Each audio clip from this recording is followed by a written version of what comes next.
Good evening, everyone, and welcome back to the Nexus Gaming Series, Season number 8. My name is Bahamut, and we are here in the Division B East matchup between the members of Tiny Dancers versus Phoenix Rising Ruby. Thank you all for hanging out. Thank you for being patient as we had a little bit of a hiccup at the start of this, but we got into the game. And we have a draft, we have some maps that were banned out, and I'm sure you're itching to find out how we got to Towers of Doom. And let me tell you, ladies and gentlemen, we had the members of Tiny Dancers losing the coin flip. First pick priority went over to the members of Phoenix Rising as they went for that. Dragonshire and Battlefield of Eternity were banned up by them. Braxis Holdout and Alterac Pass are going to be banned up by Tiny Dancers, and Towers of Doom will be our first map chosen by the members of Tiny Dancers. Let's get right back into our draft and find out what we are going to be getting for this game number 1 on Towers of Doom. We do see an Alarak as well as a Garrosh and Ana going to be banned out so far in this game. We are going to be seeing another ban before we get into our draft phase. Looking into this with the Alarak already being banned out, I'm wondering if they're just afraid of the aggression. And I was actually thinking maybe Maev, but Medivh not a bad idea as well. Really good scouting coming out from them, as well as the ability to kind of poke at some of these objectives for a very long time, and being able to have the really good disengage and engage tools with the portal availability. First pick coming out from the members of Phoenix Rising Ruby. I was going to say Phoenix Ruby Rising. It's actually going to be a Murden. I was expecting the Joanna here. Her overall, just as a main tank and a first pick, is just such a solid choice. But the Murden for some aggression. Poke comes out with the Stormbolt as well. Some survivability in there as well with the Dwarf Toss as well as the Avatar form if picked up at 10. But now we transition over to the other side to see what they're going to be grabbing. Here, you can still grab the Joanna and grab something like a healer, or even grab like a Jaina as well, or a Hanzo. They're actually going to go into the Anduin with the Joanna. Works really, really well together. They're going to lock those two in. And at this point in the ban phase, they're just going to be trying to ban out things they don't want to deal with, or things that are annoying on this map, like Junkrat, Jaina, Hanzo. A lot of things that have really good range poke. But now on the right-hand side, Murden, the first pick.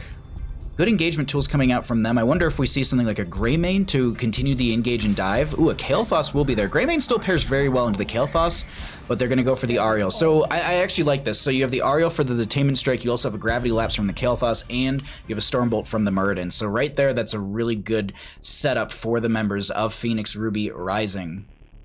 Guessing Deathwake isn't allowed? No, not till the week of the 16th. He won't be allowed next week either. So the week of the 16th is the first time you're going to be seeing Deathwing pop into the Nexus. What's up, bud? Lunara will actually be banned out here, not wanting to deal with her. She does provide a lot of good vision. She does have decent poke. Her movement is really impactful as well, just being able to rotate a little bit quicker between lanes. She can also camp clear pretty well. She sieges very well. So overall, not a bad idea. Looks like they also might... They feel like that Anduin might struggle with the healing into the Lunara poison, which I would agree with. I don't think he has... He's got good healing, but I've actually seen some Anduin struggle up against Lunaras or even just poison damage in general. Something like the Flash Shield does take, I believe, a 1.5 second to cast that, or might be even shorter than that, but that's going to be a Kael'thas and a Zul, so I love a good Kael'thas game. This is going to be really, really fun. Then Zul for probably double soak between top and mid. That is my guess, because... You can then just push us 4 in bottom lane, but they need to pick up some siege on the side of Tiny Dancers. Phoenix Rising Ruby is going to be picking up 2 more here. They still need a solo lane and some extra damage. I don't actually hate the idea of a I was going to say a Hanzo, but the Phoenix actually going to be coming in here with a Thrall. So they're going to be looking for that Earthquake with the Purification Salvo combo. And then you have Kael'thas and Ariel and Murden just diving on in, or at least mostly Murden diving on in, but a Kael'thas to throw in some extra damage. And we get a bad guy Zul'jin to round this out. So there's going to be the siege that I was wondering that they needed. They needed something to have quick siege in and something to get some decent damage in as well, while Kael'thas is siege, or not sieging, but chaining people up and being a nuisance and trying to set up a lot of plays for said Zul'jin. But this is going to be a good one. I think we're going to have a really, really good game between these two teams. This is an interesting draft coming out from both sides. Whew. I like that Thrall Phoenix a lot, though. I'm surprised there's no Jaina play here from either side. Like, instead of a Kael'thas or even a Kael'thas picking up the Jaina. But both of them have their own kind of poke. I don't know, like, Jaina's poke over Kael'thas is a little bit stronger. Kael'thas, I think, has probably just as good poke like the Jaina, maybe a little bit less so, because she can talent into cooldown reductions with, like, the Ice Lance, for example, and that's a really good way to consistently poke out against the enemy team. Either way, the whole reason I keep talking about poke is the the altars need to be channeled, and so during that channel phase you want to have some sort of range poke to delay that out, so that way you can cycle members in and out and they can actually dive in and potentially help out the friendly team and even take that back. But we'll figure all that out in game number 1. Bandit's back, of course he is. On the left hand side we got Tiny Dancers. We're going to be seeing Elijah on the Zool, Silver's going to be on the Kel'Thuzad, Lindell is going to be on the Anduin, Felindroth is going to be on the Zool Jin, and Materium will be on the Joanna. On the right-hand side, we got the members of Phoenix, Rising, Ruby. Purple will be on the Ariel. Good skin and mount synergy right there with the name. GTA will be on, or excuse me, GATA is going to be on the Phoenix. We have Mix on that Thrall. I'm gonna go just Death on the Kael'thas, and then I missed one. We have Spam gonna be on the Muradin. Let's go ahead and check out our level 1 talents and see what our first engagement will be bringing us here in game number 1 of our first best of 3. Chain's going out, going to be connecting onto one player right there. Spam trying to back out of here, but also trying to step up, just trying to step up as well, trying to get the Stormbolts in. Just either way. Going to be able to rotate off to their respective lanes. Zool and Thrall should be doing double rotations. I would expect the team... Actually, with Kael'thas, they might be looking to do the double rotations. I was expecting Zool to do the double rotation, so they just hard push bottom lane and control that. And I always harp on this, but bottom lane on Towers of Doom is such an impactful and such an important lane to be able to control, because if you are able to have this lane, you're able to then force in sappers consistently through bottom lane.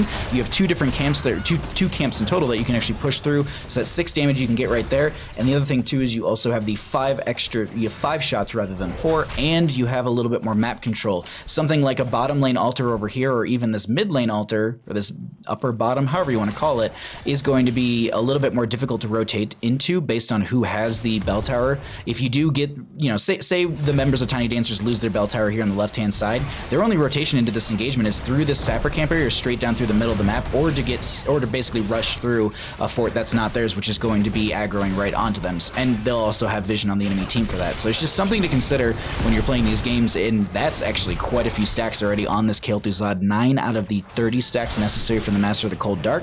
At 15, they'll be getting the Glacial Spike, which allows them to chain to that Glacial Spike and pull someone in. It's often when you see a lot of the combos come out post 10 with the Shadow, or excuse me, the Shadow Fissure. I feel like I have that wrong. Anyways, we continue into rotations.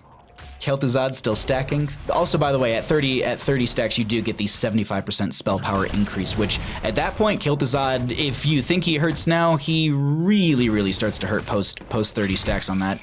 Chain going out, but we're just looking to just get more and more stacks. 11 already in 2 minutes into our game here as Purple takes a little bit of poke damage. We do have Kael'thas in mid. As I said, they're going to need to do a little bit of double rotation with the Kael'thas specifically, just because they want to get that mana addict stacked up as quickly as possible for them. That is going to be that arcane barrier that they're able to pop every 45 seconds, and that is based on your total maximum mana. So when you usually finish the stacks, you're somewhere around the 900 to 1000 mark in your mana. These chains from Kael'Thuzad have just been devastating consistently, and that's going to be Ariel going down right there. First blood of the game going over to Tiny Dancers. Death rotating over here. Oh, that was a bit of a step up. Great gravity lapse to slow this down. Shield Glare comes out as well. Materium taking quite a bit of damage, needs to back out of here. Zul'jin still donating access to the face of Muradin. Going to be actually popping their trait. Or I guess popping... I can't remember. It's something Rage. Amani Rage? Is that it? Amani Rage. There we go. We did it while there was a kill happening. And that's going to be Kael'thas going down right there. Another pick in favor for the members of Tiny Dancers. These chains have been absolutely insane from Silver right now. 24 stacks and we're 3 minutes into this game. 3 minutes, 30 seconds or so. Dear Lord. Ginger, what's up, bud? What's Bandit's thoughts on this match? There's not enough doggos in the game. Like, there's no Rhaegar, there's no Rexxar, there's no Greymane. That's usually what he's saying. What's up, Not Insane? How you doing, bud? Zul just continuing to rotate around and push up. Actually, I think they've just been pushing up top lane consistently. I don't think they've been doing double soak. We do see that Fel'Doroth is grabbing this camp with the help of Anduin. Gonna get that flash heal out as well. Let me look really quickly, because I was curious about this when I was saying it. So it's 0.75. I was saying that it's 0.5 in chat. Excuse me, in draft. but it's 0.75, so there's a little bit of a delay, and sometimes the poison damage, if you can't get that flash here out in time, really can tick away just enough to get the kill. We do see that there's the sapper camp in top lane going to be grabbed, and while we actually, well, we have a little bit of a fight down here breaking out, so while we're focusing on this and there's just a bit of a trade happening, I want to talk really quickly about the importance of sapper camps and lane control on this map. I already noted how impactful and how important it is to be able to control bottom lane so you can feed in consistent sappers. Top lane, while it does have a little bit of value because you are getting the bell tower over, there's no major map value grabbing that sapper camp outside of experience, as well as just trying to push up your wave right here. So if you're able to convert the top lane bell tower, you're not stopping anyone from rotating into top lane. There's so many different ways to be able to rotate in here, and I know it's because like you have this main avenue, I guess you can call it, but you're going to go straight to a bell tower. It's not like over here where you are going to be rotating through, but you're in such a setback spot on the map that the enemy team typically steps up right over there. Anyway, it's just one of those things that like top lane bell tower doesn't get you as much value as bottom lane. Mid lane, a little bit more so, but that's maybe if you control bottom already. So it's just the bell tower priority is just bottom, mid, top, which this Phoenix is able to make it out with barely any help, but Zul'jin ends up going down in the trade right there. It's going to be a great pickoff for the members of Phoenix Rising Ruby as they lose 2 members. Yeah, they get the Zul'jin though, who is halfway through their stacks, which does give them the... I'm trying to remember off the top of my head. It's the double, the double cleave is at the full stacks. They get the 1.1 range increase when they hit the 15 mark or halfway through. No, wait, is it? It's 30, yeah, it's 30 total that they need.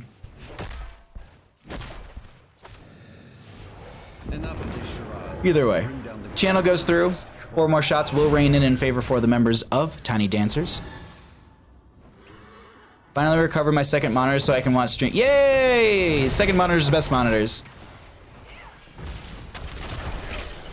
Master of the Cold Dark is done, yeah, 75% spell power right there, and we saw the big old blow up on the Phoenix beforehand. Tried to get another chain like that. That's going to be a Bless Shield coming out from the Juan as they find a kill into Muradin. Purple trying to make their way out of here. Death is coming around the corner as well, maybe with a Gravity Lapse just to slow them down. Gonna throw out 1 chain bomb. Gonna throw out a second one. Looks like they use their Verdant Spears on that one just to be able to get the double chain bomb out on them. Just kind of forces them back a little bit. Zul in this mid lane making sure they're not missing any experience in the double soak potential. As we have the Zul'jin grabbing the camp on the left-hand side. We are going to be seeing Siege Camp on the right, going to be up in about 2 minutes. Nothing crazy out of the ordinary. Anduin is holding their level 10. I don't think we see Light Bomb here. Like, I don't think there's anyone that's a really good Light Bomb target per se. Holy Word Salvation... I think actually Holy Word Salvation, because you could use that to protect against the Phoenix Purification Salvo. You could use it to protect against these 3. Now, if Muradin interrupts you, that's a different story, but I kind of think you go into Holy Word Salvation, yeah. Double Altar Phase will be coming up. I'm just looking at bottom lane. It's not gone by any means, but it's just opened up a little bit. They're going to be trying to do the same thing in mid lane, trying to just pull the attention of the enemy team towards this mid lane, not allowing them to have any sort of posturing advantage when it comes to this objective. But speaking of advantages, they just walk into each other. As there's going to be the Holy Word Salvation to block some of the damage coming in. Muradin dives in, doesn't get the interrupt in time. Kael'thas is the first one to go down. Shadow Fissure coming out onto Spam, who does get the reset, or does give the reset per se. They could actually throw that Shadow Fissure underneath Purple as they came out of the Crystal Aegis, but they don't grab it in time. They still find the kill onto Ariel. Elijah needs to back out of here as they wipe 4 members, not losing a single one of their own, and they're going to be able to deal 8 shots of damage here. They might even try and go to try... No, there's no way you can convert this and get the bell tower in time, or the altar in time. So they're just going to back off. They'll just shoot in 8 shots, and this is going to be a steady lead in favor for the members of Tiny Dancers. Phoenix Rising Ruby, not out of this just yet, but definitely on a bit of a back foot when it comes to their experience, or excuse me, their experience as well as their core health. We're going to look through some of the other numbers while we have the siege popping off in bottom lane. With the 13 talent here, I don't think they're going to try... Ooh, this is really risky. Muradin chastised to follow up. Guillotine on top of it wasn't even necessary. Muradin's hammer goes flying out of screen. He actually just hit the ground. He was in the air for a solid few seconds. Shadow Fissure. This Kael'thas does not make it into game 2. I'm calling that right now. Why are cars so expensive? I don't know. I wish I had an answer for that, Kage. How you doing, bud? Thanks for coming by. I hope you're having a wonderful day. How's Pokemon Shield and Sword going for you? Is Headhunter done? They didn't go into Headhunter, but they did go into, I mean, they have their baseline ability, if that's what you're asking. Because at level 1, they went to something else. Purification Salvo coming out. Holy Word Salvation will be used just in time. That's exactly what I was talking about. There's going to be the guillotine popping off as Phoenix goes down. Spam is trying to step up into this backline. It doesn't seem like it's working out too well for them as the Chastise just connects onto him. Crystal Aegis will be coming out. Earthquake from the Thrall to buy a little extra time. The Cleave will be coming out from the Zul'jin, finding the kill onto them right there. As they continue to donate axes, looking to keep stacking up their baseline quests. Heal comes out, Leap of Faith, 8 health. No, they still go down to the poison damage. 27 out of the 30 stacks necessary for the double revolve on the Cleave. They did go into Arcanite axes at level 7 as well. So with a double Cleave, that's going to allow you to, 1, poke out more at these, and 2, potentially capitalize on just the extra damage for a kill. Oh my god, there's so many members getting caught by that. Shadow Fissure coming through as well. Phoenix does get the warp out, but Kael'thas takes way too much damage. The Jailers are going to be thrown out as well. Excuse me, the Skeletal Mage is going to be thrown out. We do have GATA trying to grab the Bell Tower over on the right-hand side. It looks like they're going to be able to do that without any sort of contest. They will rotate back over. They've got full shields coming in. But I think at this point, you just trade out these bell towers and you reset on the map. You're going to take 5 damage, but at least you're not taking 10 damage here total. Oh, purple gets Crystal Aegis onto them. Nice Stormbolt from the Muradin. Elijah getting very low, does go down as they do trade out the Ariel for them. There's the double revolve on that Cleave, just to get some extra stacks on the Arcanite axes. Materium is going to be stepping up as well, trying to just get some value into this enemy team, and also just trying to keep the fight going as they have the Blessed Shield. This is a lot of damage coming out from the Zul'jin. They even throw the Guillotine out just to try and confirm the kill. It's only like a 40-second cooldown, so you have a lot of opportunities to really utilize that a lot here. As they find themselves, that's going to be a trap onto them. Shadow Fissure comes out. Kael'thas takes a bit of a ride, and it's going to be another kill. 23-4 in kills. This Kel'Thuzad has been putting in work, and we'll go ahead and cycle through the numbers once again. As I said, like, this is one of those matches where this is just, you're on your back foot, and it's just you got to find some sort of window, and they're going to brawl until they can find said window. Unfortunately, they're going to be brawling a talent tier down, and they're going to be giving a couple members over here and there. That the Arcanite axe is getting so much value. That's going to be the chains coming out. We do have a Frost Nova as well. Muradin just trying to dive onto Kel'Thuzad as the Holy Word Salvation will be interrupted. There's a Purification Salvo with the value from the Earthquake on top of it. Materium is going to be very low, does get picked off. We do see that the Ariel goes down as well. Spam getting very low. And I thought they were able to get the Muradin, but no, they end up just trading out right there. 16 to... Oh, Pyroblast coming out? I don't think this will kill them. Muradin with the Dwarf Toss. We do see Kel'Thuzad taking a lot of damage, but the Leap of Faith will be enough. They actually end up losing their Zul right there. Silver with some 50 health. It's going to be a triple altar phase popping up next. The other thing too to note is that we do have this center point opening up. When that does happen, all of these bell towers go from forts to keep with their damage experience as well as their health pools. So it's a bit of a buff right there on the map for both sides, when it comes to experience as well as the damage and the fortification of their own forts, or excuse me, I guess keeps now. No 16 talent tier just yet. They're not going to be able to convert that bottom bell tower over, and this is what I was talking about.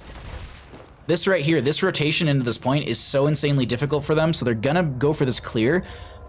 Honest to God, if I was sitting on the side of Tiny Dancers, I would throw maybe one person down here and then just the rest in top lane and try and go for at least the 2 in top.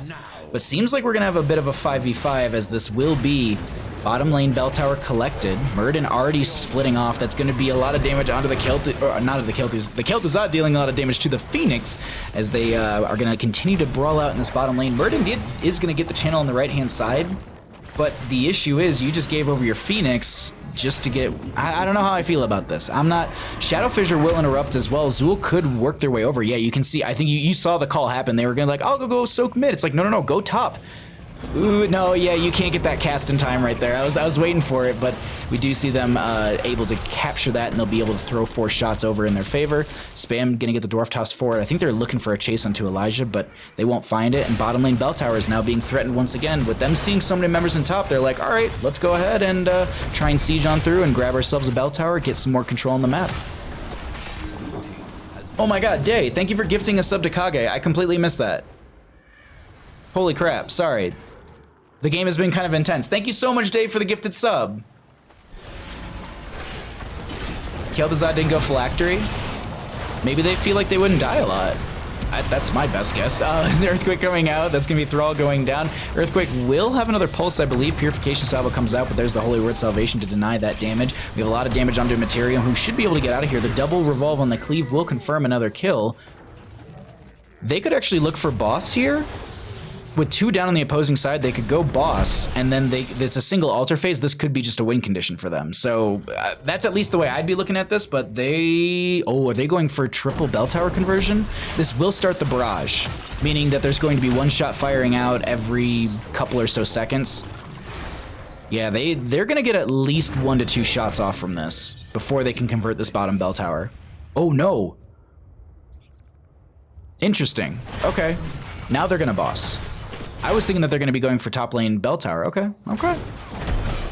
Altar will spawn in 16 seconds. Maybe they realized they couldn't siege through this quick enough. Actually, if they don't go to the bottom lane bell tower and they just, oh, no, this won't happen quick enough. Okay. I was like, because if they were able to oh, this is sneaky. This is really sneaky if they're able to do this. I've been trying to figure out what their game plan is here. Kel'Thuzad is staggering them out on this channel. Muradin does see that they're trying to convert the top lane, so they're going to grab these 2 sapper camps. But right now, Zul is grabbing this sapper camp, and they could potentially... I was thinking that they're going to just try and feed this in. Is Kel'Thuzad still stalling this out? No, I think they might have sidestepped one of the Shadow Fissures. What I was thinking is that they were going to try and feed in these 3 sappers as a group and then be able to end the game like that. But no, that's not the case here. It's going to be 20 to 18, 27 to 6 in our kills.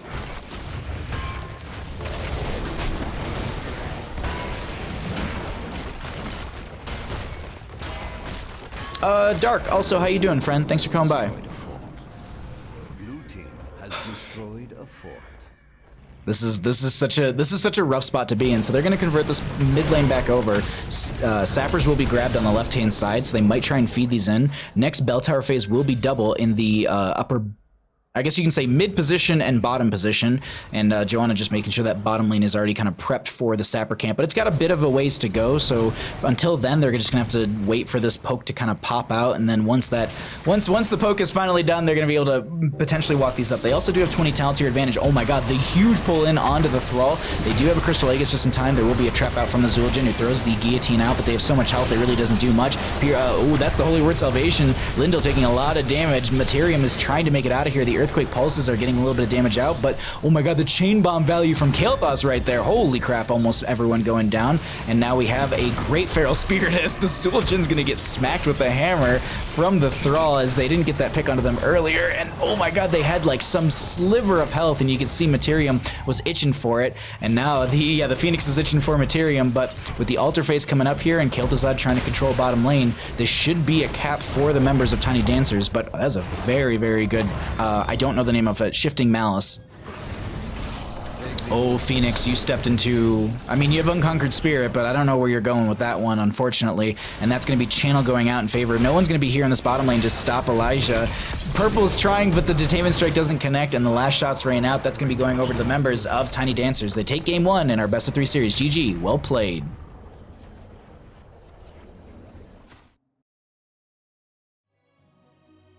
Not gonna lie, I had to look it up because 90% of I see them go Phylactery. I honestly didn't know what this was either. Hold on, let's look at this. Because Phylactery is level 7 for Kael'thuzad, right? Or is it 4? Am I wrong on that? I think it is. I think it's at 4 actually. Pulling a hero, they went for Strip Shields instead. Or they went to Accelerated Decay. I honestly can't remember. I don't play enough Kael'thuzad to know. Poke check, what's up, bud? Completed the main story and got the 4 checker excited to start competing. Nice! Is this live? Absolutely. It's at 4? Okay, thank you. Thank you, Kage. Where are my players?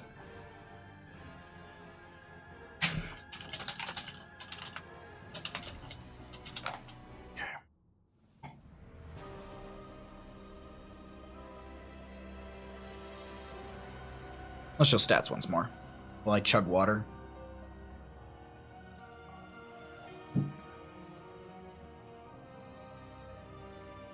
Strip Shield creates the 100 to 0 blow potential for a Phoenix. That's actually a really good point, Kage. That's a very good point.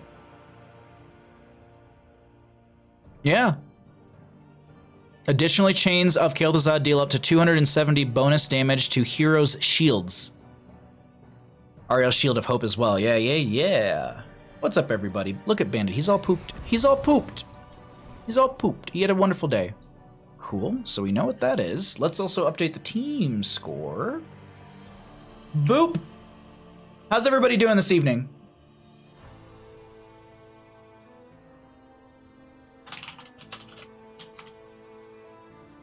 Bump. All right.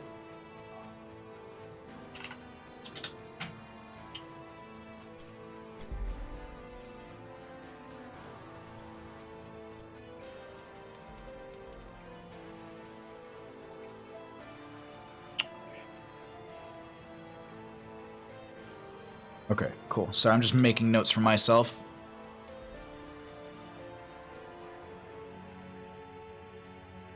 No way Kel'Thuzad makes it to game 2. I agree. There's no way I would let that through my draft ever. That is my first ban, honest to God. Not Ariel DPS though.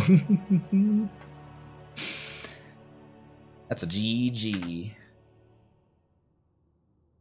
You could also say Silver doesn't fear PRR not reading the buyback or oh, wait, does not fear PRR. Spell vamp from oh, okay. Sorry, I need to do stuff. I'm not doing my job. Where is my other captain? Where you at? There you are. Alrighty. Thanks for hanging out, everybody. Thanks for supporting some Heroes of the Storm action. We have another best of 3 after this one, so if this is our final game for this best of 3, don't you worry, don't you fret, don't you fear. We have one more best of 3 after this one this evening. It's going to be starting at 7 o'clock PST, so that's in 38 minutes. I can math. I almost said 48, and I was like, wait a minute, caster math's kicking in. How's everybody's day going? What do you have planned for the weekend? Actually, I need to be better about doing this. Also, speaking of weekends, Sunday, 5 o'clock PST on this channel, Cat Peach and I will be casting a best of 5 series between Tatsuki's Frenzy and Big Scary's Ducks. And we got a lot of fun people lined up for that one. A big name that we can already kind of poke out there or like let you all know. Club Coffee is going to be hanging out. Mr. Coffee himself will be playing on, I think it's on Tatsuki's team. I might be wrong on that. But either way, if you enjoy Heroes of Storm action, if you enjoy the cast that you see here, if you missed Cat Peach in general, come by on 5. Say hello. Send her all of your plant pictures and cute animal pictures as well. Teams are. You have finals? Oh, well, at least they'll be over.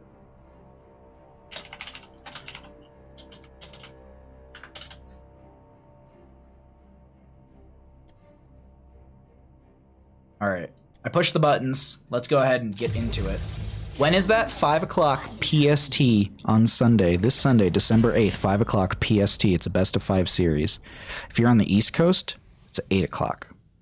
If you're in Central, it's 7 o'clock. If you're in Mountain Time, it's 6 o'clock. And if you're on the West Coast, it's 5 o'clock. And if you're in England, it's like 1 or 2 a.m. We got a game. Let's get into it. Alrighty, everybody. Welcome back to the Nexus Gaming Series. My name is Bahamut. On the left-hand side, we have Tiny Dancers versus the members of Phoenix Rising Ruby. This is a best of 3 series, and we are going to Tomb of the Spider Queen for game number 2, and the bans are already flying through, but before we get through the bans, we need to find out how we got to Tomb of the Spider Queen, as I am a very good caster and totally updated all the information. There we go. It was already there before we even transitioned. The home team this evening will be Tiny Dancers, losing the coin flip over to the members of Phoenix Rising Ruby. They opted for first pick priority in game number 1. Dragonshire and Battlefield of Eternity will be banned out by the members of Phoenix Rising Ruby. Raxus Holdout and Alterac Pass were banned out by the members of Tiny Dancers, and we have Towers of Doom as the first map chosen by them. They won that. They opted for map pick priority in game number 2 on the side of Phoenix Rising Ruby, so they're going to be taking us to Tomb of the Spider Queen. Let's get into the draft, and there's the Kel'Thuzad ban. There's no way that was coming through. Rob Christie, what's up, bud? Thanks for coming by. I'm never available on Sundays. Kage, please. Kage, just clear your entire afternoon. Just from 5 PST onward. Just do all your work in the morning, whatever. I don't know what it is, but I hope you pop by and at least can check it out a little bit. But Ragnaros first pick coming out from the members of Tiny Dancers. I have not seen a Ragnaros in Tomb of Spider Queen in what feels like forever, but either way, Ragnaros is going to be here, and we've got that Molten Core for him. He's actually got a really good pivot point in mid lane. He can actually siege into bottom, mid, and top if he Molten Cores onto the mid lane fort, and that's also a really good tool if you are going to be, excuse me, if you are going to be even sieging into the enemy team. If you're let's say pushing with your web weavers and you get the mid lane fort cleared on the opposing side, you jump into that and keep sieging up onto a keep front gate. You're confirming that gate, if not maybe even the keep itself. Joanna Greymane though, first 2 picks out from the members of, oh, this is this main tank? No, this is Divine Mosh. This is Divine Mosh. I was like, is this main tank Uther? But then I was like, no, I don't think we get that. This is a Divine Mosh. We actually might even see a Genji here. No, something like a Jaina might be a little more prevalent. Rag first pick? Yeah, why not? It's my fam bam day. I understand that. Sundays, when I lived in Michigan, Sundays for the longest time was like the family day, and then it got to the point where it was just like, Mom and Dad, look, I go out to the bar on Friday and Saturday. I do not want to come to your house hungover anymore. So I started going to my parents' house for dinner on like Thursdays after work, and then that way I could be like, woo, party time all weekend, and then just nurse a hangover Sunday. Anyways, my life aside, we do have a Jaina ban coming out, as they did see the ETC Divine Mosh coming out, and they're like, well, we don't want a Ring of Frost underneath that one, so no big blow up coming out from them with that one, but we do have a Stukov ban. Stukov wasn't what I was thinking, but definitely it would still work with the composition. Something like a Decker Kane here might not be a bad idea. Decker Kane on rotation heavy base maps works out pretty well. You also do have the slows from Sapphire, or even the healing reduction from the Emerald if you can pick those up. If you pick those up at 1 and 7 on your talent tree. Joanna Greymane, they actually could go for like a Gul'dan here. Oh, they're gonna go for the Ariel once again, and they're gonna pick up the Imperius for the solo lane. Yo, Baha, watching the stream while I hit the elliptical. Oh, nice. I'm glad that I am your motivation while you're working out. You can do it. I believe in you. You're gonna get there. All you have to do is just keep pushing forward. Is that motivation? Is that good motivation? I hope it's helping. Last 2 picks coming out for the members of Tiny Dancers. They got the CTC Uther, Ragnaros. They're gonna need a solo lane to Imperius. They could actually go into like a Malthael. That wouldn't be a bad idea. Oh. So is this solo lane Ragnaros then? Okay. I wasn't thinking the Ragnaros would be in the solo lane. I know Ragnaros is typically in the solo lane, but I was thinking that they actually might run it in the 4-member rotation. Okay. I'm a little afraid of this double range, I'm not gonna lie. The double range between Raynor and Hanzo is a little nerve-wracking for me, but we'll see. We'll see what happens here. We got a really good draft though from these 2 teams. I actually really like the setup for this game right now. I think this is gonna be a fun Tomb of Spider Queen game. That is for sure. Bandit, what do you think about this draft, huh? Do you think that it might be going over to the members of Phoenix Rising Ruby? Do you like that Kilthos pick a little bit more? I know they have a Greymane, that's your favorite hero. But they do have that big spaghetti boy Ragnaros on the opposing side. Rag solo, yeah. It makes sense, but I was just like, with it being the first pick, I just didn't, like, I wasn't expecting that to be the solo lane. Like, I don't like Greymane as Ariel battery. Yeah, that might be a bit of a rough go. Someone tell Elijah I'm baby raging over that Rag person. Let's get into the game, everybody. Oh god, I hit draft, excuse me. I'm good at my job, or my hobby. We have the members of Tiny Dancers on the left-hand side, up 1 in our best of 3 series. Elijah gonna be on the Ragnaros, Silver gonna be on the Raynor, Feldroth is going to be on the Hanzo, Lindell is going to be on the Uther, and Materium will be on the ETC. On the right-hand side, we got the members of Phoenix Rising Ruby. I keep wanting to say that backwards. We have Purple going to be on the Ariel, Spam going to be on the Joanna, Mix will be on the Imperius. I think it's either Gata or Gata. It's going to be on the Greymane, and Death will be on the Kael'thas. Hold on. Sorry, I'm trying to push too many buttons really quickly. This is what I wanted. They're party bushing. Oh, okay, no, they can see them. They ended up just moving into lane because I wanted just to see if anyone would notice them and just rotate straight through there. But the long rotation comes out from the members of Phoenix Rising Ruby. And we're going to be going into our beloved beginning of Tomb of the Spider Queen, where it's rotations between mid and top, and just looking for the gems as Mixel is trying to push in on this Ragnaros real aggressive. This is also Blast Wave Ragnaros coming out. Interesting pickup right there at level 1. Not something we see too often. Does clear waves a little quick, but we'll see. I don't know. I'm personally like, this is the one build I'm not sold on the most. Like spaghetti build is a little more so for me than anything else. Thanks, given the exercise. Words are hard, very much so. Did Aliobs release an overlay for this patch? Not yet. I checked yesterday, and there's no Deathwing patch for Aliobs, but I have it pinned, so I actually just need to just check it really quickly and see if they made a Deathwing update. ETC will be the first blood of the game, and that's a really good detainment strike coming out from Ariel into the sidewall. Silver does need to just back off as Greymane. I'm waiting to see if there's a cocktail through the gate, but they don't end up going for it. Ariel and friends will continue rotations. Actually, I'm really curious, so give me 1 second, everybody. Aliobs, boop. Changelog, boop. Deathwing is not up yet. Deathwing is not available yet. At least Aliobs wise. But we've like, realistically, I've got 2 weeks before I'll see it. I'll see it. Blast Wave makes sense here. Okay.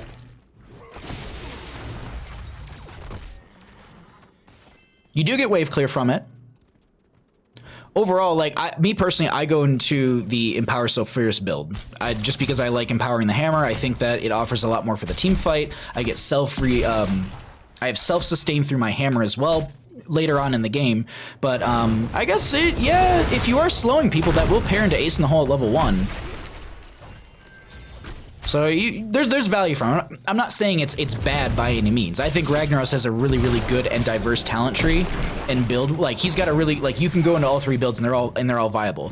Whether it's the Meatball build or the Blast Furnace build or the Empower So Fierce build, I think he's actually got viability with all of those. It's just very situational, and I don't play enough Ragnaros to have tested to figure out, like, well, is that stronger than, you know, is Blast Wave build stronger for this solo lane matchup that they currently have, rather than just using the shifting meteor to constantly poke out onto the Imperius, or even just the wave clear and the power that you can get from the Empower So Fierce. We'll see. We'll absolutely see as the game does progress. Nothing really else too out of the ordinary. Uther actually going to be going into Holy Fire at level 4. That's not a talent we often do see. I think it's Pursuit of Justice or Holy Shock is often what we see from Uther players. No Aliobs, but I didn't expect them to be really quick with it. Tiny Dancer's wave clear isn't the greatest. That's Rodney, you're not wrong. Now, Hanzo going into the Serrated Arrows never outmatches level 7. This is not something I was expecting. I was actually expecting the Explosive Arrow just to get some of that wave clear back in their favor. Right now, they're banking on Ragnaros. Like, ETC's wave clear is poor. Uther, Hanzo, Raynor. I mean, between the 4 of them, they can clear pretty quickly, yeah.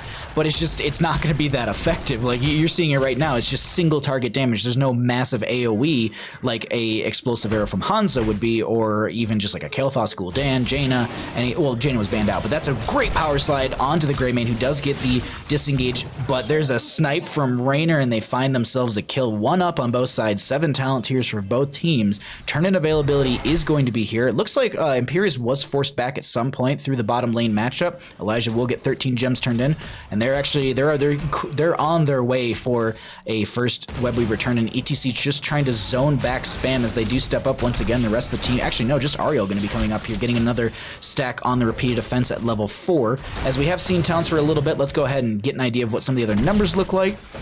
I don't think they're going to be able to interrupt this one again, so that will be first Webweaver phase going over to the members of Tiny Dancers. Holy Fire lets Uther contribute to wave clear.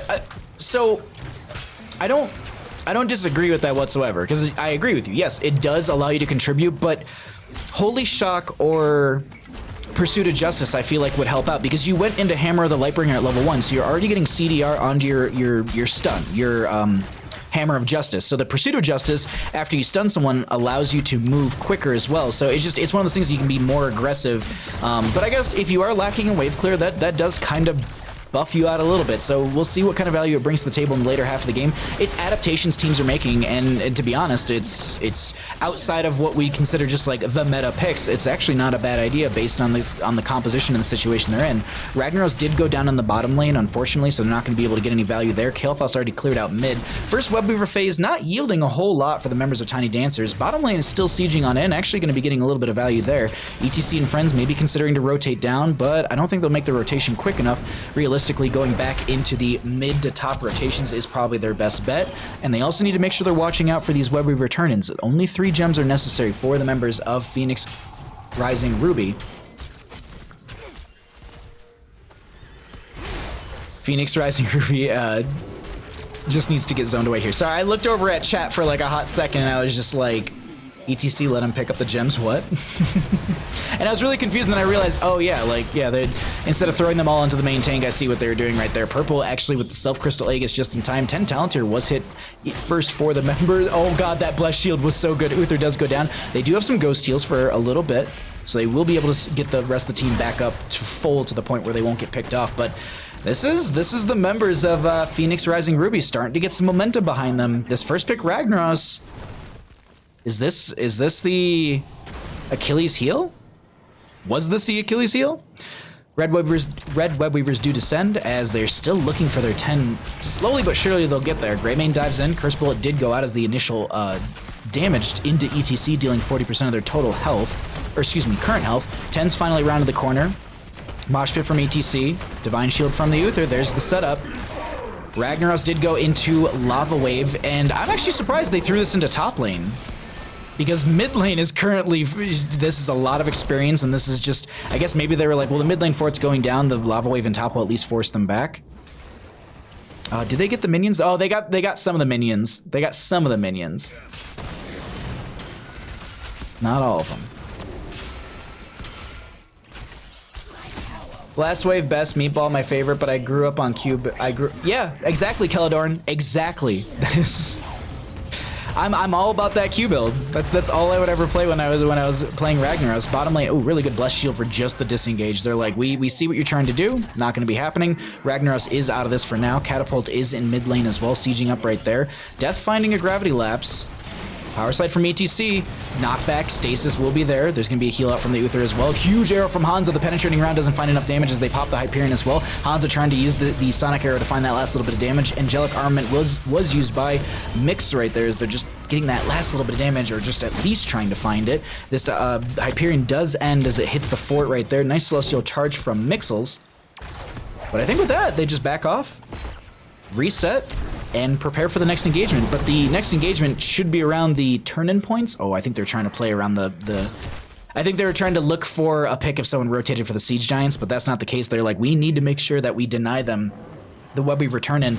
They only need 4 more themselves, but they still need to watch out because the enemy team, they got enough for a full turn-in once again, and back-to-backs are rough. Valk, what's up, bud? Thanks for coming by. Great plays last night. It was about the ETC letting Rhaegar pick up Greymane's gems. Keladorn, thank you so much for the Twitch Prime subscription, contributing to the Bandit Barkbox Fund. Thank you so much, bud. I'll resend your alert when we get out of this game. 13 talent here up on the side of Phoenix Rising Ruby, so they're bringing themselves back in this game right now as Greymane dives out. Power Slide from the ETC. Materium is trying to make it out of here. I don't know if is there a Divine Shield? Oh no, they need to turn around. Oh boy.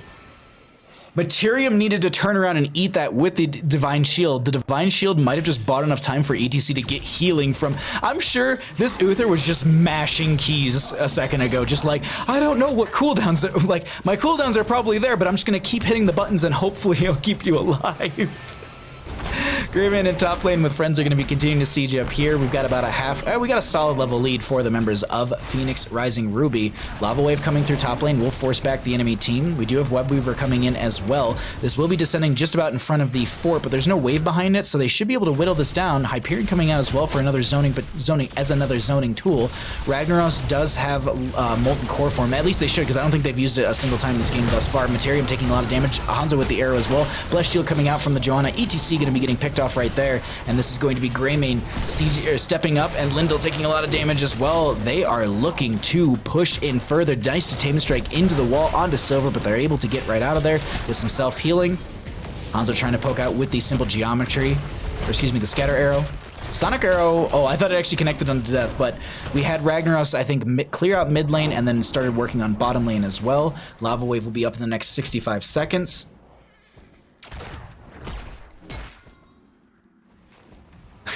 I wish it was great plays. I have to watch them. I mean, like, I enjoyed casting it. I had a blast casting you all. I think you all played great, but that's me. That's just me. Jordo, how you doing, bud? Thanks for coming by. All right. Tiny Dancers have a web weaver turn in themselves, but so far the map is looking real favorable for the members of Phoenix, Rising, Ruby. I keep having to pause because I keep wanting to say Phoenix, Ruby, Rising. Because that, I don't know why, but that just works out really well. I know that Phoenix Rising has like 6 different teams, and that's why it's Ruby at the end, but I don't know, it's just, that's what my brain is with it. If they're going to try and take a fight, they need to be doing it now. On the side of Tiny Dancers, 16 talents here is about a level away for the opposing side. They've got to find 2 levels before 60. Oh, this is okay. I thought they were trying to go for boss with the web weaver turn in, but no, they're just going to be looking for the turn in here. They also do see this bought enough time for them to try and grab this, or to not grab this, but it gave them enough time to get in position to stall this out. Bless Shield coming out into the Rainer. There's going to be the Divine Shield thrown onto them as well. We have Hanzo throwing out the arrow. That's going to be a lot of damage initially going out into Kael'thas. They find themselves a kill right there. ETC did use Mosh, but it was instantaneously interrupted. Celestial Charge coming out from the Imperius as Materium is trying to make their way out. Elijah getting to the turn-in right there. Will have enough for the web weaver turn-in as Rainer's trying to put the pepper on. Oh, Spam, you are very, very low, and they're getting a little bloodthirsty right there as they find way. Crowd Surfer from ETC saves the day. I was like, how did ETC get through that wall? Oh, well, it's going to be from the Crowd Surfer at level 4, allowing you to power slide through over terrain. There we go. Not through. Is it over or through? Over walls and terrain. There we go. They don't have 16 talent here just yet. They have the web weaver phase out in their favor. Second one for them. I believe 4th one of the game in total. Ragnaros used Molten Core form, but that kind of just forced back the MA team. They still need to find a half a level before they're able to get the 16 talent here. They do have Web Weaver pushing in, but it's still like you're playing with fire here a little bit. As speaking of power slide from the ETC, 60 seconds on the mosh pit. Gravity Lapse came out from Kael'thas as well. The big thing here is trying to delay the team out from getting the clear onto this quick enough. That means that your mid lane and your bottom lane will be able to push in and potentially take down forts. Bottom lane should confirm before it. With how quickly and how stacked up it is, this should be an easy fort, but mid lane will be cleared out before it can even get past the front gate. I think it actually had, the front gate was already damaged a little bit, so maybe it got a tower right there. But it feels like Tiny Dancers has lost a lot of the momentum, or, you know, the wind in their sails has kind of died down from game 1 to game 2. I don't know if it was just the wake-up game for the members of Phoenix Rising Ruby, but game 2 is looking really, really strong for them. It's 2-6 in kills. We're not, I mean, we don't have a Kael'thas, so I don't know if, I would like to think that it's not just the Kael'thas. Like, there's no way it was just that Kael'thas that bodied. Granted, yeah, that set up a lot for their, it set up a lot for them in that game number 1, but they're looking to, I think they see that the team is split, or at least they're banking on the team being split, so they're going to siege up into top lane, trying to open this up. Hyperion coming out from the Rainer. Red Web Weavers will be descending in favor for the members of Phoenix Rising Ruby. They do get the top lane for it, so at least they even that out right there. Bottom lane still, excuse me, mid lane still is the for itself. Divine Shield was thrown onto Uther. There's Hanzo throwing at the air, but that's more defensive than anything else. Pyro Bomb being, excuse me, Chain Bomb being spread around by a couple members. Another Lava Wave coming out from the Ragnaros. This won't actually hit the Web Weaver, unfortunately, but mid lane is real stacked up, and they see this. The both teams are going to be sieging and trying to anti-siege into this, or I guess defend against this is probably a better way to word that. Giant Slayer, actually, from the Hanzo. I guess, okay, into the Imperius and the Joanna, I guess, maybe? I'm not 100% sold on it, but Hanzo ends up getting picked up by the Kael'thas. Huge swipe coming through, going to be getting a little bit of damage onto Elijah here. This is going to be the Web Weaver coming in, but they still have a full health keep that was defended initially by the Ragnaros. They do have Elijah so very low, is able to get out as the Greymane dove in a little too far, but they're able to get some healing just in time. We do see that this is going to be ETC forcing them back. Rainer does step up as well. I mean, we talked about it in draft, and I'll say it right here. It's wave clear. Wave clear is currently the bane of Tiny Dancer's existence. Like, they've got decent team fight damage, but they don't have anything to clear the waves with. So they're just constantly pressing them up with web weavers, with waves, and they're not even taking massive engagements into the enemy team. They're just kind of there's a mosh pit that's instantly interrupted, 10-second cooldown. They're going to be having a lot of members grouped up right there in the bottom of this lane. But they don't find it. Oh, Pyroblast onto... No, they won't even need Divine Shield. Yeah, they'll turn around and just eat that. Hyperion comes out as well. Power Slide from the ETC. Zoning Mosh coming out. Gonna have a little solo dance party. And they only get one keep. Mid lane keep is the only thing to go down right there. But the members of Tiny Dancers leading out here and very much on the back foot of this game.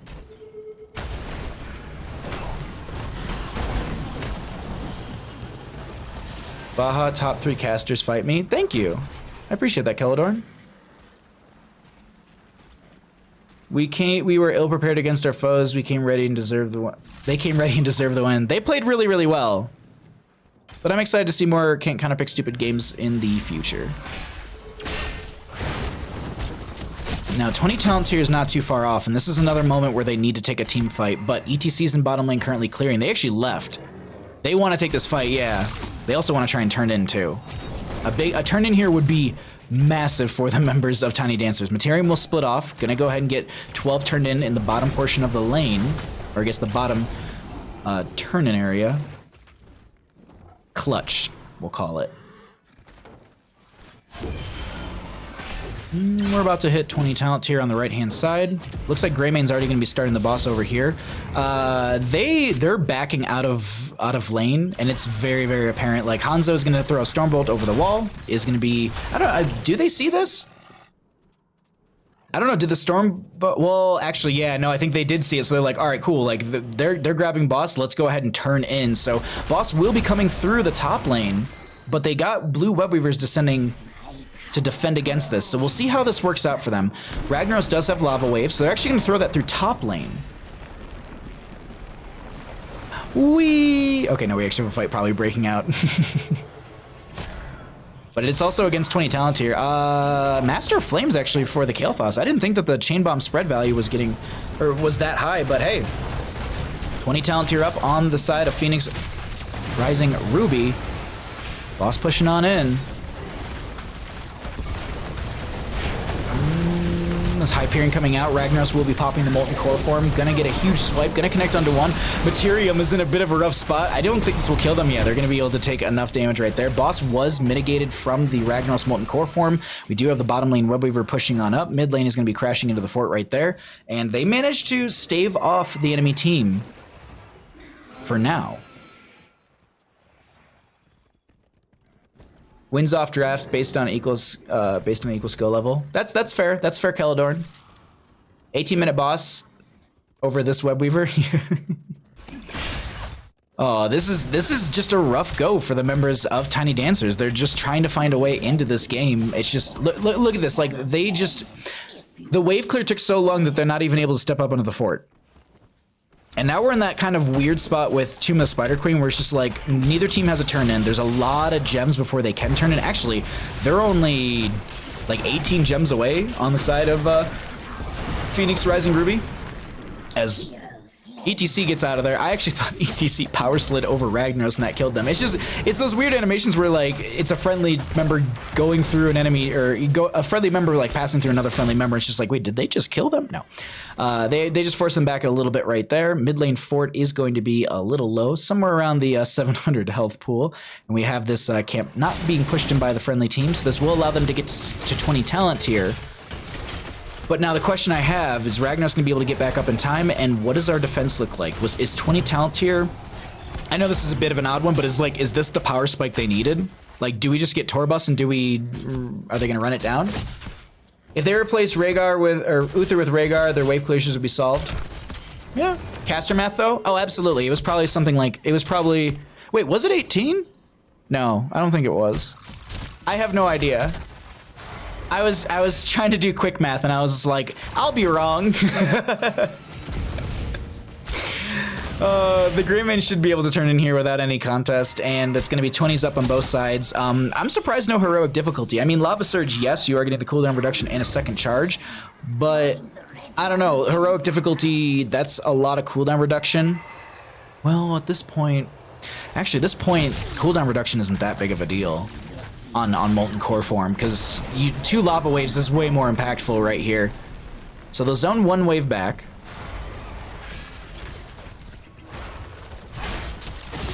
It's going to crash right on top of this keep, though. They have a second lava wave. I would expect him to throw this mid realistically, not top again. Molten Core, I think, is on cooldown as well. ETC power slides. Divine Shield is thrown onto them. Okay. I thought they were looking for a mosh, but they just didn't find anything right there. And this looks a little scattered as we have a Hyperion coming out. ETC does get picked off. Death Mosh coming through. Silver taking a lot of damage as they do end up getting forced back with the penetrating round, but they step further forward. Silver going to be going down right there as we do see this Molten Core form. Oh my god, they dodged the Pyroblast with Molten Core. I don't know if it was intentional or not, but this Ragnaros, I don't know if you make it out of here, bud. They have a Blast Wave. There's a Web Weaver on core that is going to be cleared out, 60-some% and falling. The rest of the enemy team does step up onto this. There's only 3-4 defense. I don't think they're going to be able to make it the defense here, and it looks like Phoenix Rising Ruby are going to be going to game number 3. GG. Well played.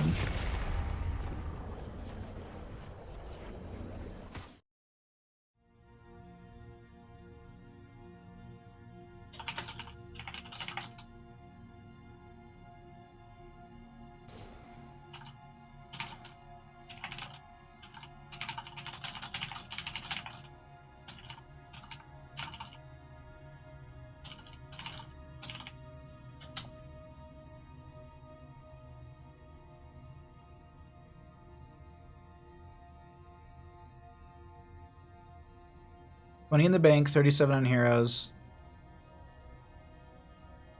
Wait, I thought there were 40 in the bank. I thought there was like 47 in the bank. I don't know. I don't know anymore. Alrighty. That was won by them.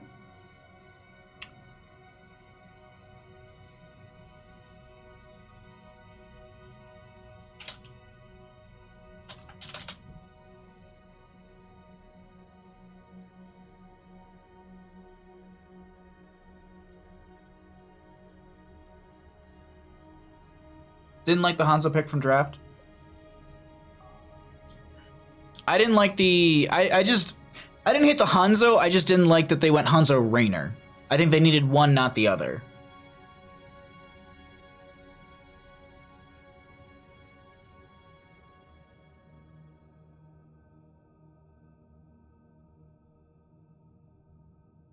Okay, sorry. I'm pinging the Division D team, and they're saying they're cool to wait to start. I sent them a heart because they're wonderful people. Cool, and I know our final map, so we'll go ahead and get that lobby set up. It's pretty odd this season, I'll be honest. I actually typically see a lot of players. We're gonna show this for like a couple seconds just so you can see it. If you want to see more of these these talents screenshot now, I'm gonna take it down in like a couple seconds. It's interesting though, like a lot of the map pick priority has been a big thing with a lot of losing teams so far this season for NGS. But I don't know if it's the teams I've been casting or if or what. But either way, map pick priority seems to be working for some teams. As we are going to be going into our final map for our first best of 3. We have another one coming up after this. It's going to be Randy Newman versus the Spoilers, and that is going to be another best of 3 series for Nexus Gaming Series. So let me just go ahead and get all the players in here. I think they actually have. One team uses all the same portraits, so we're going to get both teams in here at the same time, and we'll be able to move everyone around. If I was Rag, I would have crushed the Imperius. Oh yeah? Oh yeah, Mix? I wonder why you say that.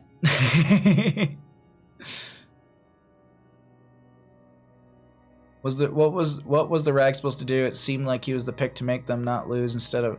Like, that was the reason I was thinking that Rag was in the 4-man rotation, because they had no wave clear. And I thought Rag would be that pickup so that they could have wave clear in the rotation between top and mid. But then they put Rag in bottom lane and they had Rainer, Hanzo, ETC, and Uther. There's minimal to no wave clear in that situation.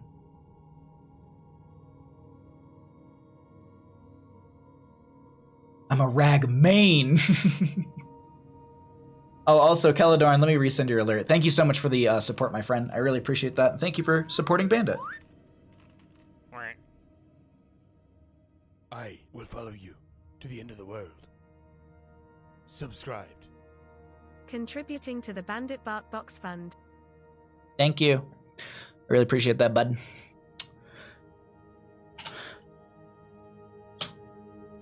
All right, we'll find out if the teams are ready, and we'll go ahead and get into game 3. Rag first pick, best pick? I don't know about that one. I didn't forget you, Celadorn.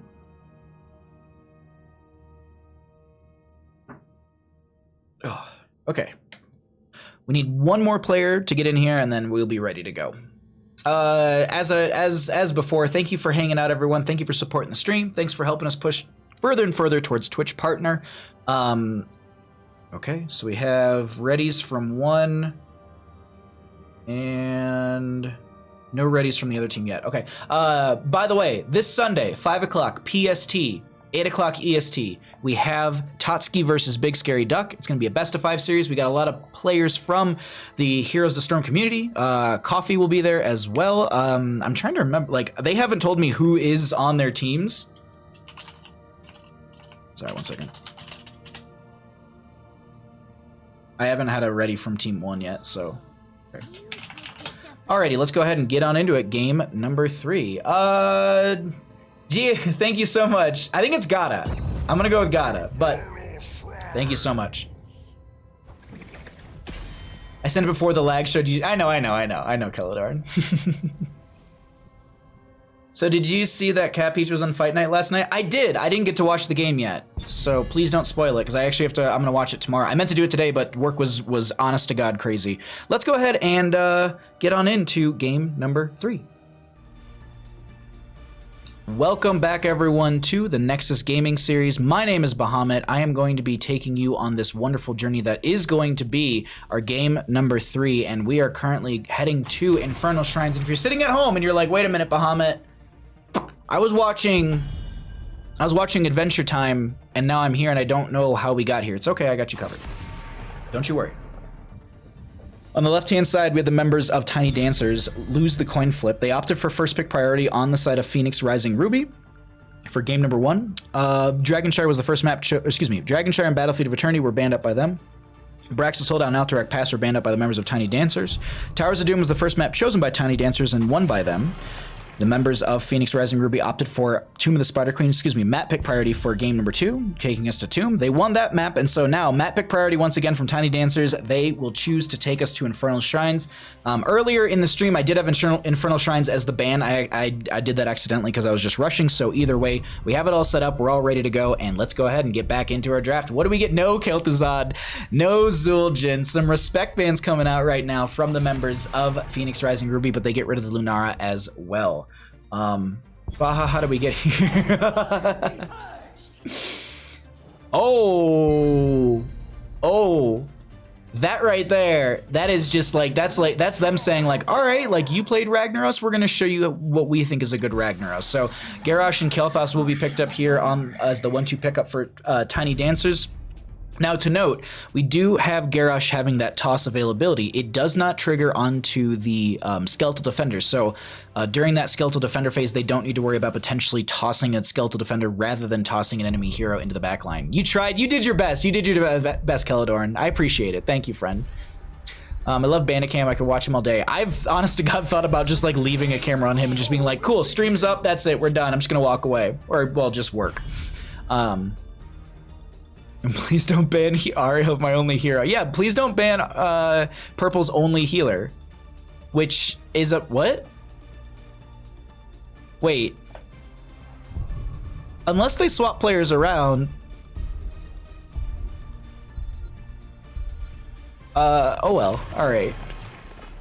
Blow up comp coming in for Tiny Dancers? That's possible.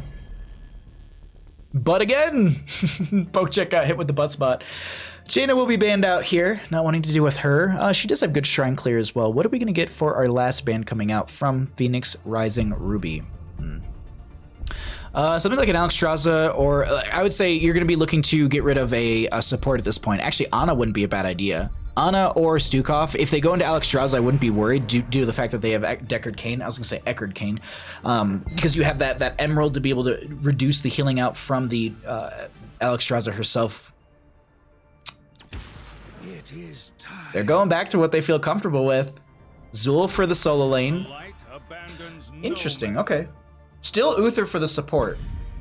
I'm trying to remember what they picked up for support game number 1. I can't remember off the top of my head. I honest to God can't remember game number 1 what the healer support was. Rag first pick? Yep. Yep, they're just answering it. We had a Rag first pick last game. Why not have it for game number 3? Last 2 picks coming out. Deckard Cain, Ragnaros, so they need a solo laner. Oh, actually, no, well, Ragnaros could be the solo lane. With every death comes honor. I actually like this a ton. Redemption.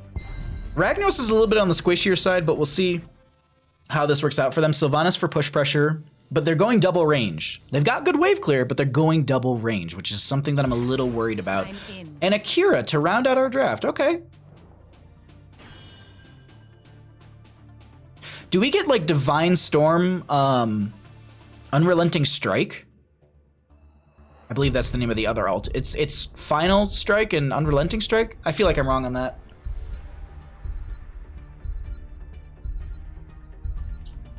Well, they have 5 times the wave clear this game, Rodney.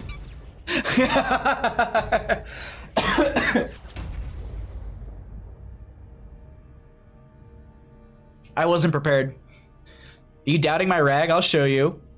I'm just saying, chat was pointing out that we've had first pick Ragnaros, and we'll see how it works out. I'm not doubting it. I go into every single game with the thought of just like, all right, either team can take this game. And then we get like 10 minutes in and it's just like, oh, it's 24-1. They can still bring it back. Final Strike is 1. Yeah. I feel like it's Unrelenting Strike for some reason, but I think that's wrong. Anyways, we got a cast. Let's go ahead and get on into it. On the left-hand side, we got the members of Tiny Dancers up 1 in our best of 3 series, trying to take it to, well, trying to take the series. Elijah's going to be on the Zul. We have Lindell going to be on the Uther. Felderoth is going to be on, Felderoth is going to be on the Kira. Silver will be on the Garrosh, and Materium will be on the Kael'thas. Couple role swaps right now. On the right-hand side, we got the members of Phoenix Rising Ruby. We have Spam going to be on the Deckard Cain. Mixel's going to be on the Ragnaros. Death will be on the, oh god, what are you on? Sylvanas. We have Purple on the Joanna, and Gata, or Gata as I'm saying, is going to be on the Hanzo. Some role swaps coming out from them as well on the opposing side. Oh, I'm surprised actually they're not actually trying to cheese a tower with the Sylvanas in top lane or something like that. Let's actually get our player vision set up as well. I'm curious. Let's look at Kael'thas' vision so they can see a couple members in mid. Oops, I didn't mean to do that. There, I was trying to find someone without a questing tail and I swapped the vision over to the enemy side. Solo lane matchup so far between Zul and Ragnaros. We'll see how this goes. I feel like Zul actually might overpower the Ragnaros, but either way, we do have a bit of an engagement in mid lane as Deckard Cain gets one caught with the Scroll of Sealing. Yes. Scroll of Sealing, Scroll of Identify is the level 1 talent. There we go. Unrelenting Strikes and Final Strike. Okay, thank you, Kelladorn. You better deliver now. Also, Ghost Bears. I don't think I said hi to you, but how you doing, bud? Thanks for coming by. I hope you're having a wonderful night. Ragnar's gonna free push a little bit of top lane. Zul did have to go back, and it looks like they had to tap well at some point. Another Scroll of Sealing. That might have just been to zone them off from stepping up into the Hanzo or anything like that.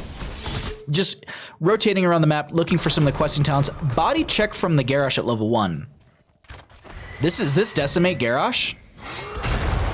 Is this the Ghillie Shark Decimate Garrosh? Toss goes out onto death. That's a really good chain CC follow-up onto the Sylvanas, and they find first blood in that. Very, very good coming out from the members of Tiny Dancers. Phoenix Rising Ruby needs to just respect the Garrosh potential. I'm like, I wasn't watching Sylvanas close enough. I don't know if she used Banshees or not, but I thought she had a Haunting Wave to get out of that, and I was like surprised that she was just waiting for the Garrosh to just walk up into her. But either way, I want to see some Diva. There was some Diva. I think I casted Diva earlier this week. Yeah, like I'm 99% sure it was this week I casted a diva. It was either Monday or Tuesday. Here's a great plug for my channel. If you'd like to see that diva game potentially, you should check out my YouTube page. I have videos going up basically twice a day at this point because I have so many casts that I need to make sure that they're up on YouTube before Sunday when I turn in my caster report. So we currently have Spam trying to get out of here. Kira's gonna get a revolving sweep, pushing them into the sidewall. They will be able to back out of there as Kael'thas does throw a little bit of damage onto them as well. Meanwhile, we'll rotate back and look for more regeneration globes for the Kael'thas, as well as... Oh, Kael'thas. I thought they weren't going to be able to get the second one. I was like, that's... 2 regeneration globes in a lane is a lot for a Kael'thas. You only need to get 20... You only need to get 20 stacks total just for the baseline arcane barrier value. We also do see Zul going into jailers. I didn't actually look too closely at the Zul game 1 build. I would assume that it was all into the... it was just all straight into the... Scythe, which is not the name of the talent, but I can't remember it off the top of my head. It's the W.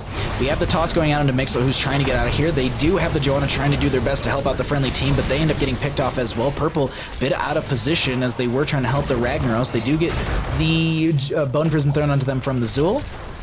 Curse strikes, that's what it is. Curse strikes. Hashtag, exclamation point sellout. Baby rage. Yes, the Baja tube. No, it's honest to God. Like if you do want to watch old games that you might have missed, I do have them up there, and I do cut out kind of the beginning and the end. Well, it's not the end, but like for example, if it's the last game of my stream, typically I end the game, or I end the game, I do an interview, and then I do a closing thing on the stream telling you what's happening. I usually cut off that last little bit where it's me telling you what's happened. But I've been keeping the interviews in because the interviews I feel like is something that a lot of people like. The Ragnaros was picked up here, and it is going to be able to use the Molten Core form to finish out the Punisher phase, the Shrine phase. There we go. Could not think of it. Indomitable is going to be used, but they don't get the Punisher over the wall, so this is a bit of a rough go. We actually see Zul already breaking off. Kael'thas is in the bottom lane to deal with the Impaler camp that was pushing up a little bit. They need that Kael'thas to rotate up, and Sylvanas is locking down the towers for a couple seconds. Another Punisher jump comes over. They are going to be... No, they won't actually. I was expecting them to pull it towards the fort, but they actually just stand right there because the 2 towers are doing a lot of damage to the Punisher. Now that that goes down, they got the front gate, and I'd say this is pretty much the standard you'd expect. Zul actually being picked off in top lane. My apologies, stream, for missing that one, as we also do get a spray and a stream. The little, just the interaction between the 2 players, perfect. Kira does rotate into top lane to make sure they're not missing out on any of the experience. Sylvanas will be grabbing the camp on the right-hand side to push that up through mid. And, ooh, are they going to try and make a rotation for a gank? Yeah, they're trying to make this gank onto Ragnaros here. And Ragnaros is very far up. They are super far up in lane. Gravity Labs doesn't connect. There's going to be the stun from Lindell. They do have the chain ball. Yeah, that's enough damage. Uther did go into Pursuit of Justice at level 4, and this is what I was talking about the last game.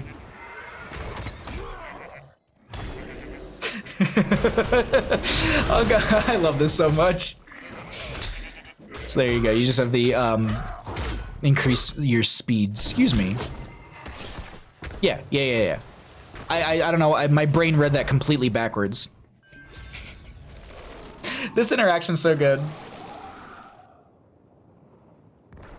Big Doodoo Head, what's up, bud? Thanks for coming by. Excuse me, let me say that correctly. Big Doodoo Head 69. This is gonna be Kira trying to dive in onto the Hanzo and almost getting the kill right there. If Decker Kane wasn't there, they might have found the kill. That was really, really close. Sylvanas is going to be pushing up this top lane. She did go into Mercenary Queen at level 4. You were seeing that little bit of a glow around that, but she respects the fact that the enemy team was missing from lane and they were rotating out of mid, so they just back off and make sure that they... not staggering out of death is huge, but also just getting that front gate down with the next Punisher being in top lane is a bigger factor for that team as well. 10 talents here up on both sides. We'll cycle through some of the other numbers, get an idea of what those look like. Divine Storm from the Uther, that's a big one to note as well. Skimming through some of the others, I don't think we see anything too out of the ordinary. Arrow of the Storm, thank you for the raid, my friend. Oh my god, DB, thank you for the raid as well. Welcome everyone from both streams. We are currently in game 3 of our first of 2 best of 3s this evening. Thank you so much to Arrow and DB for the raids. Welcome everyone from your streams. Thank you. Double raids? Seriously. Exactly, Sam. What's up, everybody? Thank you so much. Yip boss, how you doing, friend? If it isn't Big Doodoo. Oh, God. A great back and forth. But once again, thank you so much, friends, for the raid. Welcome everyone over from the streams. We're doing some Nexus Gaming Series matches this evening. We've got this best of 3 for our Division B East between Tiny Dancers and Phoenix Rising Ruby, and then we'll be getting into Division D West in just a moment after this game with Randy Newman versus the Spoilers. But right now, we got to figure out who's going to be taking this next shrine. Going to be a Mortar Punisher, and we will be seeing Elijah just trying to push this back a little bit further. We have this mid lane being cleared out by the friendly team. They could actually make one rotation into bottom lane to try and grab that as well. Kael'thas currently sitting at 16 out of the 20 stacks necessary for the Arcane Barrier, and they don't need it to be able to make this engagement, but it's by now, they're probably really wanting that. As a huge Wailing Arrow came out from Sylvanas, huge Divine Storm out from the Uther as well. There's a final strike on top of a couple members. Ragnaros and Decker Kane do go down. They are going to be seeing a very low silver, but they don't get the pick onto them. Purple trying to work their way behind the gate. Feldroth they're looking for that last little bit of damage, but Purple's playing right in front of the gate, trying to bait them just to take tower shots,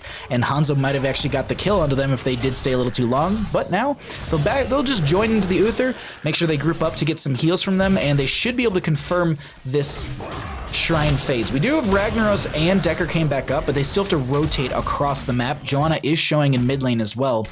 Let's actually jump over the vision for our red team. Who has no quest? Does anyone have a question? There we go. So we have the vision for our blue team right now. I want to show this vision as we are going to be going ahead and getting into this top lane Punisher phase. Joanna's still showing in mid lane. They actually just catch Sylvanas there as well. Molten Core Form is going to be used by the Ragnaros. We do see that Hanzo pops up for a couple seconds right there. Mortar Punisher taking a little bit of damage, down to 80%. No jump over the wall just yet, as they do open up the front gate. There's the Iron Skin, but it still connects onto Hanzo. No step further forward. Indomitable is going to be used. They can't find anyone right there. Ragnaros does lose Molten Core Form. Scroll of Identify, you're going to be trying to lock down one. Ragnaros will also pop the Lava Wave through top lane. Good slow coming out from the Joanna as well. Hanzo with a massive arrow that actually keeps, oh my god, the Blessed Shield value! Toss comes out, Warlord's challenge as well. Silver just needs to get out of here at this point. Hanzo is just pumping in the damage in the backline, and I think Silver just needs to take this death for the friendly team, but yeah, there's no way you make it out of that one there, bud. Meanwhile, Kira's just gonna juke. Kira's just gonna be like, alright, later dudes. And they go looking for her. Oh, wow. Over 100. Thank you, Valk. I honest to God, I never have my viewership numbers on, so I don't know ever. Quizzle, how you doing, bud? Thanks for coming by. Hanzo threading the needle for real. What's up, Buckeyes? How you doing, friend? Miles, how you doing, bud? Quizzle, thank you for the Prime subscription. Thank you so much for the 3 months of support, my friend. As this Ragnaros is getting very low, good healing coming out, but unfortunately not going to be enough. We also do have that chain bomb from Kael'thas being spread out quite a bit. Phoenix was zoning a couple members back there. We do have the Sylvanas grabbing the camp in bottom lane to stack that up a little bit. She could stay down here a little bit and try and push this up. She is seen on map by the enemy team. What's her vision look like right now? So she can count a couple members in mid. Yeah, this is a little risky, but she has Mercenary Queen. So this is the hard part about this. What I'm watching right now is she has or I guess not the hard part about watching this. It's just she picked Mercenary Queen, and I was expecting her to consistently push up and then use Haunting Wave to disengage at not the last second, but just like you see the hero coming in, you just Haunting Wave away. Like regardless of how far they are stepping up into you, even if they do, you just disengage 100%. Oh no, that's a stun, that's a toss. This is a Warlord's challenge as well, and I'm talking about the Haunting Wave value, and that right there is a prime example of probably why we're not seeing her push up. It's just with the Mercenary Queen, you want to be, but well, in this situation, we just witnessed why that's not happening. So I will retract my statement. Baja show stats? I never show stats. Reminder, the invisible horse is not an eligible map. Nani? Hold on. We can meme. Nani? There we go. Perfect. Alrighty. No, I meant you meant mount. It's one of those things that if the teams don't call it, then it doesn't really matter, but this is a lot of chain CC going out onto Deckard Kane. Final strike coming through. There's a Divine Storm coming out from the Uther as well. Lava Wave from the Ragnaros. Won't be finding a kill, just going to whittle them down and kind of push them out away for a couple seconds. Mid lane Frozen Punisher will be coming up in the next 25, but they want to confirm a fort in top lane to try and at least have some periodic catapult pressure coming out. That's going to be every other wave. You will be seeing a catapult coming in through top lane now as they're looking to even step further forward with this. They have 16 talent to your advantage. The enemy team is missing 2 members. But right now, I think they back off, and they're just going to set themselves up for the next Punisher. As I'm looking around the map, doesn't look like we have many camps up and available, not for another 2 minutes or so. Zul, I was wondering if actually Zul may try and push up through this mid lane a little bit to prep it, but no, they back off, and they're going to set themselves up for this Punisher and grab that Frozen one. This is a lot of siege coming in.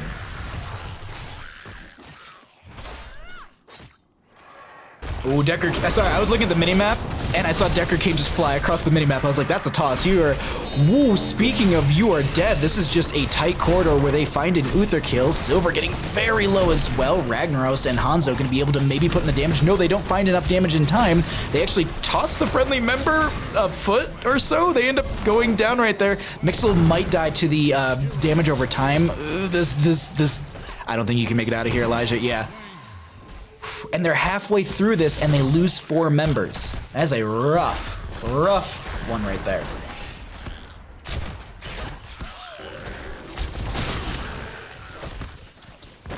How does Ragnaros not go Sulfurious Smash with Decker King Sleep, Hanzo, Arrow, Joanna Shield? I mean, yeah, that's an amazing wombo. I 100% agree with you. At the same time, I would say based on the way the map was going, and what they needed in that situation, Lava Wave is probably the better choice for them at this point. Sulfurious Smash would allow you to have some extra damage. Absolutely, I agree. Like, don't get me wrong on that, but I think the Lava Wave is consistently necessary just to deal with situations like this, because now Ragnaros no longer needs to go in through this top lane. They're just going to be going straight into mid and helping out the friendly team. If they're able to actually siege in through mid lane and get the fort, they actually could Molten Core onto this fort and continue to push in with the Punisher. We'll see if that's going to be happening in just a second, as Sylvanas does lock down the tower with her trait. This will be Phoenix out as well, trying to zone back the enemy team. Mixels is going to be jumping into that fort, as I said beforehand. This is actually going to allow you to have a lot of good siege. Punisher jumps over. This is so much damage coming out into the side of Tiny Dancers. They lose 3 members as the Punisher pushes in, and this Punisher's still at 68%. It was just at 69 as I was about to say it, and now they should be able to confirm a keep right here. This is easily a keep for the members of Phoenix Rising Ruby. Final Strike comes out, but this is just a tickle into the enemy team, and this is easily a fort. They actually might be looking for core. Look at the posturing coming out from the Hanzo, just stepping up into the core range, and yeah, they're going for it. They're gonna try and end this right here, right now. We do have Zul and Kira up for the defense, and this is 5 plus a Punisher on core. The shielding's already gone down. They're looking to end the game, and I think they might even do that. That was an amazing turnaround. That Ragnaros Molten Core was so insanely impactful. I cannot believe it, but that's going to be game number 3 going over to the members of Phoenix Rising Ruby. GG, well played. They take the series.